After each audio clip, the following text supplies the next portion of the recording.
So I don't know if you can hear that, but it's raining really, really hard. Listen to that.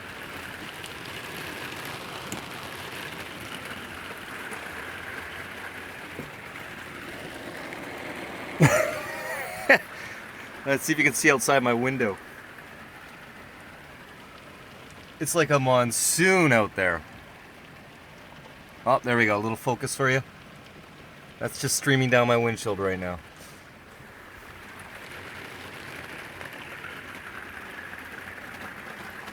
Anyhow, what I wanted to just mention to you is a couple of people have said to me, my last video I was talking about the RVs that I like. By the way, I'm doing this on my phone right now because my GoPro's charging. And I'm not using the front camera, I'm using the back cameras. Hopefully this works.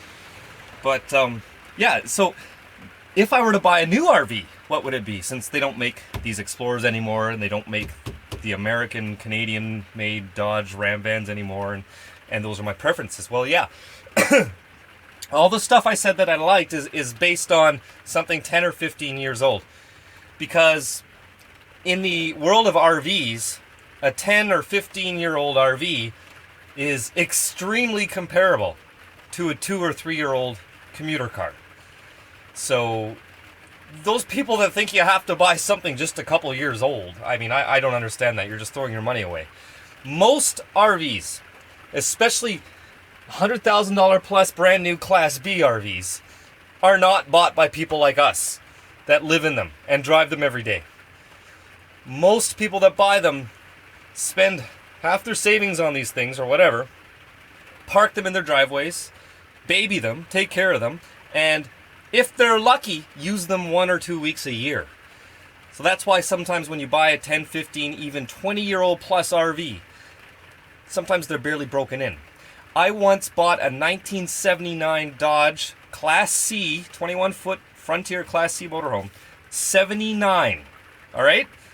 It's now 2014.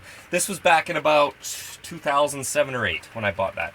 It was a 79, and it had 26,000 kilometers on the odometer.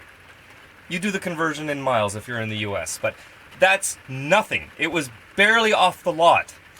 The toilet was never used. The kitchen appliances, you could tell had never been turned on. Like, I had everything inspected, went over, and it was brand new. And I lived in that, used everything for a long time, about 8 or 9 months, and I flipped it. I sold it on the market and actually made a profit on it.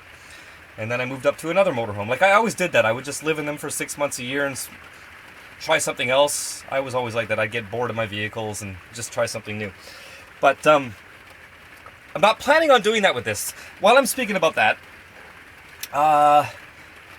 somebody said if I wanted to buy a new one, what would I buy? Since I can't buy something like this. Well, right now, today, 2014, 2015, what would I buy?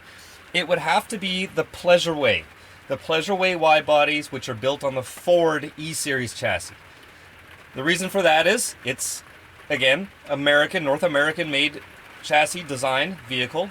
It's tested and proven. It's been around for decades. So I don't like the Euro stuff, like I've told you before. I guess I'd give it a try if somebody just handed me the keys, but I would take the Ford Pleasure Way wide bodies. And they're about to discontinue the Ford E-Series vans as well, because Ford is bringing in their Euro Transit vans, the full-size Transit vans, to replace their Econoline vans. So it looks like the only American van left on the market will be the Chevy and GMCs, which neither I really like. So it would be definitely one of those. So, I mean, if Pleasure Way came up to me and said, I want to sponsor you and your channel and give you this Pleasure Way to live in and drive around North America and promote us, you know what, I'd do it. I'd do it. Hands down. I'd probably sell this to pay for the trip. There you go. And speaking of that, I've had a few offers on this motorhome, and I'm going to tell you all right now, it's not for sale. I put too much into this vehicle. I love this vehicle. It's my home. I mean, I've had a few offers that were really, really tempting, and I'd make my money back plus some, and I could go buy another one and start all over again, but I don't know if I really would. I don't know if I'd really be down for that. I mean, if the offer was good enough, I mean, everything's for sale, right?